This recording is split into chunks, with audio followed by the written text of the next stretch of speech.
नमस्ते, मी Snehal दर्पणकर. SP9 मराठीमध्ये आपलं पुन्हा एकदा स्वागत. तर पाहुयात आजची विशेष बातमी. मुख्यमंत्री सौर कृषी वहिनी योजना 2.0 अंतर्गत बामणी येथील गट क्रमांक 682 मधील 5 हेक्टर जमिनीवर उभारण्यात आलेल्या महाराष्ट्र शासनाच्या महत्वाकांक्षी सौर कृषी वहिनी प्रकल्पास पुणे विभागीय आयुक्त डॉक्टर चंद्रकांत पुलकुंडवार यांनी भेट देऊन पाहणी केली. या प्रकल्पाच्या माध्यमातून परिसरातील शेतकऱ्यांचे दिवसा वीज मिळण्याचे स्वप्न पूर्ण झाले असल्याचे त्यांनी यावेळी सांगितले.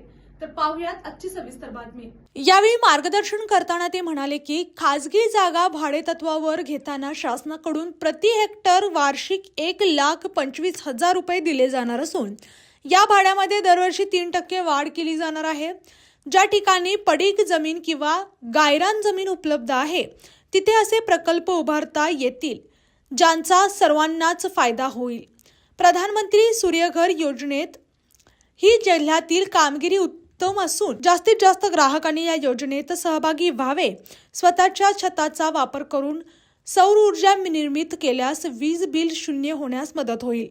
महावितरणमार्फत कार्यान्वित करण्यात आलेल्या या प्रकल्पाच्या भेटीवेळी जिल्हाधिकारी अमोल येडगे, कार्यकारी अभियंता दत्तात्रय भनगे, राधानगरी कागलचे उपविभागीय अधिकारी प्रसाद चौगले, कागलचे तहसीलदार अमरदीप वाकडे, बामणीचे सरपंच, ग्रामपंचायत सदस्य तसेच महसूल व महावितरणचे अधिकारी कर्मचारी उपस्थित होते.